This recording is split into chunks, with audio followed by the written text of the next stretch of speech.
주식 펀드 분야 최고의 책 2위 선정. 국내 72만 부 돌파. 투자서의 전설. 투자자가 반드시 가장 먼저 읽어야 할 주식 투자서의 고전. 성장할 종목을 찾아 투자하여 몇백 배에 달하는 수익을 얻는 방법이 이 책에 있다. 지금 시장이 좋은지 묻지 마라. 시장은 투자와 아무런 상관이 없다. 나는 끔찍한 시장에서 돈을 벌어보았고 반대로 좋은 시장에서 돈을 잃어보았다. 아마추어 투자자가 유리하다. 피터 린치는 주식시장을 예측해야 주식으로 돈을 버는 것은 아니라고 분명히 말한다. 투자 대가들의 주식 투자 노하우는 정말 심플하고 간단합니다. 우린 그걸 망각하고 실천하지 못해서 그들처럼 되지 못한 것뿐입니다. 이제 때가 되었습니다. 오늘도 그들의 노하우를 다시 한번 상기하시고 부자가 되기 위한 정도로 안내해드리겠습니다. 한두 번 듣고 잘 실천했다면 이미 부자가 되어 있겠죠. 그러니 시간 나실 때 여러 번 듣고 체화하셔서 꼭 부자 되시기 바랍니다. 여러분의 미래를 응원하며 바로 출발하겠습니다. 책 제목은 전설로 떠나는 월가의 영웅입니다. 부제목은 주식 투자에서 상식으로 성공하는 법이고 원제는 원업 아놀 스트리트입니다. 지은이는 피터 린치와 존 로스차일드이며 옮긴이는 이건 펴낸이는 국일증권 경제연구소입니다. 지은이 소개. 피터 린치는 월스트리트 역사상 가장 성공한 펀드 매니저이다. 마젤란 펀드를 세계 최대의 뮤추얼 펀드로 키워내 월가의 영웅이란 찬사를 받았다. 1968년 펜실베니아대 와튼스쿨에서 MBA를 받은 후 애널리스트로 입사했다. 그가 마젤란 펀드를 시작했던 1977년 1800만 달러였던 펀드 자산은 13년 만인 1990년에 140억 달러가 됐다. 피터 린치는 발로 뛰고 얻은 정보가 고급 정보이고 시간과 노력을 투자하지 않고서는 주식 투자에서 성공할 수 없다는 신념을 철저히 지킨 사람이다. 10년이 넘는 동안 시장 수익률을 능가한 경우는 월스트리트에서 피터 린치와 워런 버핏뿐이라고 한다. 피터 린치가 투자한 종목은 1만 5천 개에 이르며 투자 주주도 100만 명을 넘었다. 그리고 전성기인 47세의 돌연 은퇴를 선언하여 전설로 남겨진 월스트리트의 영웅이 되었다. 본문 6장. 식루타 종목을 찾아라. 식루타 종목을 찾아보기에 가장 좋은 장소는 집 근처다. 집 근처에 없으면 쇼핑몰을 살펴보고 특히 당신이 근무하는 직장 주변을 뒤져보라.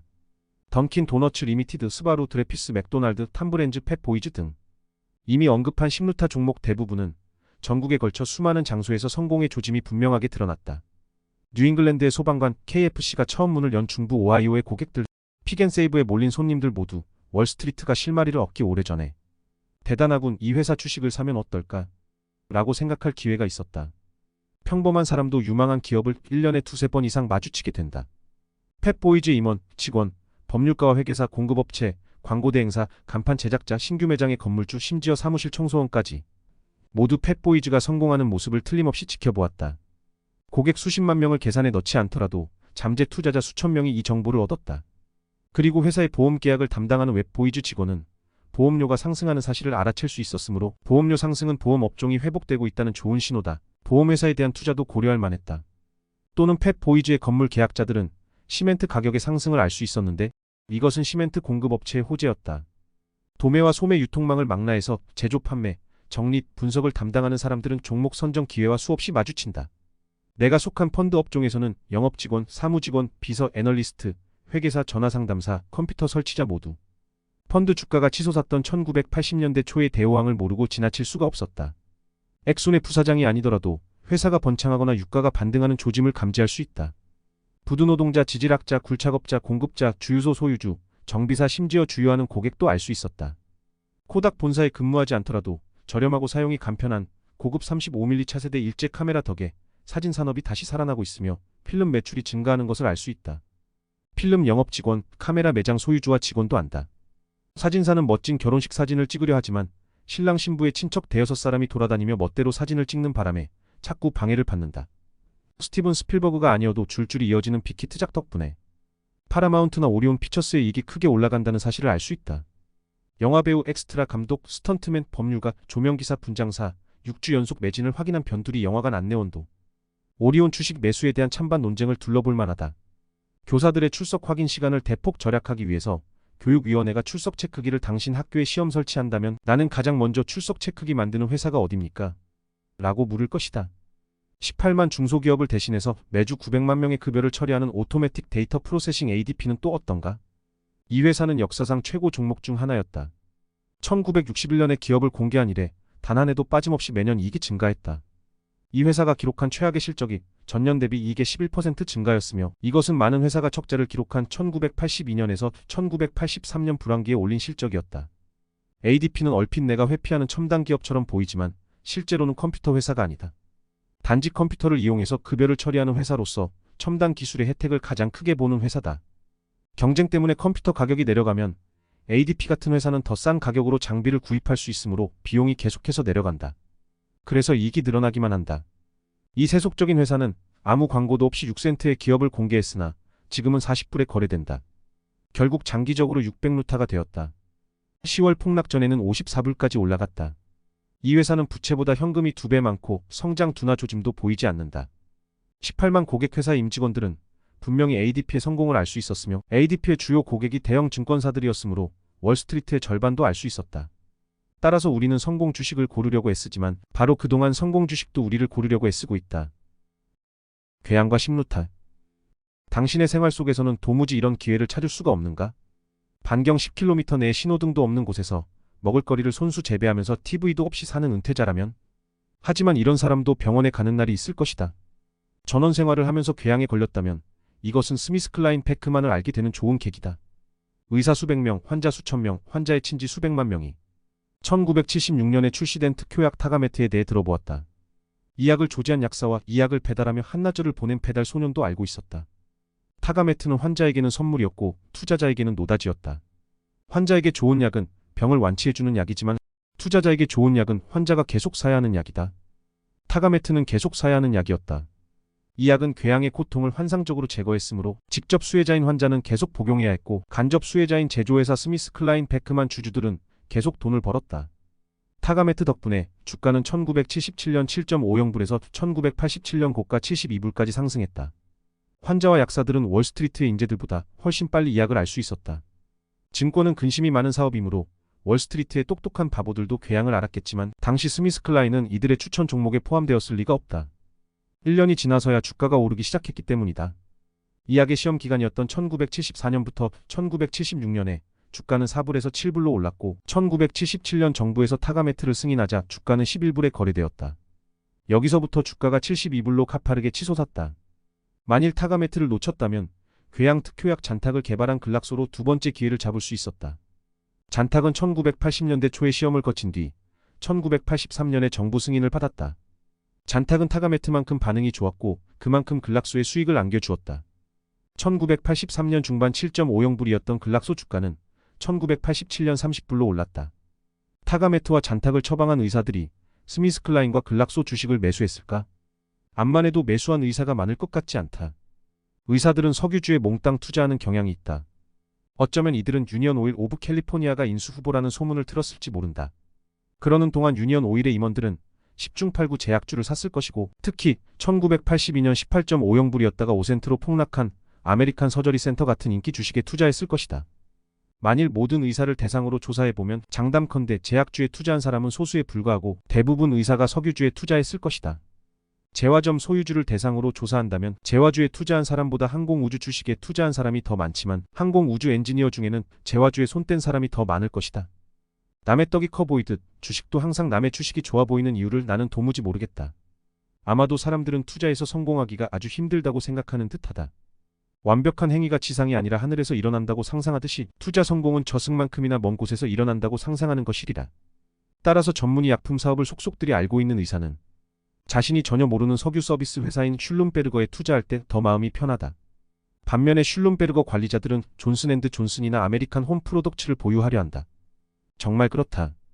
우리가 회사에 대해서 전혀 몰라도 올라갈 주식은 올라간다. 그러나 중요한 점은 대개 의사보다는 석유 전문가들이 슐룸베르거를 언제 사거나 팔아야 할지 판단하기가 유리하고 대개 석유 전문가보다는 의사들이 제약회사에 언제 투자해야 좋은지 더 잘 안다. 강점이 있는 사람이 없는 사람보다 앞서 나가기에 유리한 법이다. 강점이 없는 사람은 산업에서 일어나는 중요한 변화를 뒤늦게야 깨닫기 때문이다. 주식 중개인의 말만 듣고 스미스클라인에 투자한 석유 전문가는 악재가 충분히 반영되어 주가가 40% 폭락한 뒤에야 환자들이 타가메트를 버리고 경쟁 약품으로 옮겨갔다는 사실을 파악한다. 반영 디스카운팅이란 그 일이 일어날 줄 알았다는 듯이 행세할 때 월스트리트가 사용하는 완곡한 표현이다. 반면에 석유 전문가는 슐룸베르거의 주가를 되돌려 놓을 석유 사업의 회복 조짐을 가장 먼저 파악할 수 있다. 전혀 모르는 주식에 투자하는 사람도 운이 좋으면 커다란 보상을 얻을 수 있지만 이는 마라톤 선수가 봅슬레이 경기에 참가해서 명성을 위태롭게 하는 것처럼 불필요한 핸디캡을 안고 경쟁하는 셈이다. 15장 최종 점검 목록. 내가 설명한 조사를 모두 실행하는 데는 종목당 기껏해야 몇 시간 걸릴 뿐이다. 많이 알수록 더 좋지만 그렇다고 회사에 전화까지 걸 필요는 없다. 그리고 사회문서를 연구하는 학자처럼 연차 보고서를 집중적으로 연구할 필요도 없다. 일부 중요한 숫자는 특정 유형의 주식에만 적용되므로 그 밖의 유형에 대해서는 모두 무시해도 좋다. 다음은 6가지 유형의 주식에 대해서 우리가 파악해야 하는 내용을 요약한 것이다. 주식 전반. PER. 같은 업종의 비슷한 회사에 비해서 이 회사의 PER이 높은가 낮은가? 기관 투자자의 보유 비중은? 보유 비중이 작을수록 좋다. 내부자들이 매입하고 있으며 회사가 자사주를 매입하고 있는가? 둘 다 긍정적인 신호다. 지금까지 이익 성장 실적은 어떠한가? 이익은 단발성인가 지속성인가? 이익이 중요하지 않은 유일한 유형은 자산주다. 회사의 재무상태표가 건전한가 취약한가? 부채 비율은? 재무건전성 등급은? 현금 보유량. 포드의 주당 현금이 16불이라면 이 주식은 16불 밑으로는 떨어지기 힘들다. 16불이 이 주식의 바닥이다. 저성장주. 저성장주는 배당이 중요하므로 배당이 아니라면 보유할 이유가 없다. 배당이 항상 지급되었는지 꾸준하게 증가했는지 확인한다. 가급적이면 배당이 이익에서 차지하는 비중도 확인한다. 그 비중이 작으면 이 회사는 공경을 맞이해도 여유가 있다. 이익이 줄어도 배당을 지급할 돈이 있기 때문이다. 그 비중이 크면 배당을 지급하지 못할 위험이 더 크다. 대형 우량주. 이들은 좀처럼 망하지 않을 대기업들이다. 주요 관심사는 주가인데 PER을 보면 비싼지 아닌지를 판단할 수 있다. 사업 다각화로 장차 이익이 감소할 가능성이 있는지 확인하라. 회사의 장기 성장률을 확인하고 최근 몇 년 동안 동일한 탄력을 유지하고 있는지도 점검하라. 이 주식을 영원히 보유할 계획이라면 이전 침체기와 시장 폭락 때 실적이 어떠했는지 확인하라. 맥도날드는 1977년 폭락에 잘 버텼고 1984년 폭락에는 횡보하였다. 1987년 시장 붕괴에서는 다른 종목들과 함께 무너졌다. 전반적으로 맥도날드는 훌륭한 방어주였다. 브리스톨 마이어스는 1973년에서 1974년 폭락 때 타격을 입었지만 주로 주가가 고평가되었기 때문이다. 1982년, 1984년, 1987년에는 잘 버텼다. 켈로그는 1973년에서 1974년을 제외하면 최근의 폭락에서 모두 비교적 건실하게 버텨냈다. 경기순환주. 재고를 계속 자세히 지켜보고 수요 공급 관계도 살펴보라. 시장에 새로 진입하는 기업이 있는지 지켜보라. 이는 대개 위험 신호다. 경기가 회복되면 점차 PER이 내려간다고 예상하라. 투자자들이 경기가 막바지에 이르렀다고 내다볼 때 회사의 이익이 최대치에 이른다. 투자한 경기순환주를 잘 알면 경기순환을 파악하는 데 유리하다. 예를 들면 자동차 업종에 경기순환이 있다는 사실은 누구나 안다. 3년에서 4년 상승 기간 뒤에는 3년에서 4년 하강 기간이 온다. 항상 그런 시기였다. 자동차는 노후화함으로 교체할 수밖에 없다. 사람들이 1년에서 2년 교체 시점을 미룰 수도 있지만 조만간 매장에 다시 찾아온다. 자동차 업종은 침체가 심할수록 회복도 그만큼 강력하다. 가끔 나는 자동차 매출 부진이 한 해쯤 더 이어지기를 은근히 바란다. 그러면 호황기가 더 길고 강하게 이어지기 때문이다. 최근 자동차 매출 호조가 5년 동안 이어졌으므로 이제 경기가 상승 주기의 중간을 지나 막바지 근처에 다다른 것으로 보인다. 그러나 경기순환 업종에서는 하강 시점보다는 상승 시점을 예측하는 편이 훨씬 쉽다. 고성장주. 유망 제품이 그 회사의 사업에서 차지하는 비중이 높은지 확인하라. 최근 몇 년 동안 이익 성장률이 얼마였는가? 나는 20%에서 25% 성장률을 좋아한다. 성장률이 25%가 넘는 기업은 경계한다. 인기 업종에는 성장률이 50%인 회사도 있지만 알다시피 이런 회사는 위험하다. 회사가 확장 능력을 입증하려면 2개 도시 이상에서 성공 공식을 복제해서 매장 운영에 성공해야 한다. 회사가 성장할 여지가 남아 있어야 한다. 내가 처음 방문했을 때 픽앤세이브는 남부 캘리포니아에 매장을 열었고 북부 캘리포니아 매장 설치에 대해 막 논의를 시작하고 있었다. 따라서 확장할 나머지 주가 49개나 남아 있었다. 반면 시어스는 어디에나 매장이 있었다.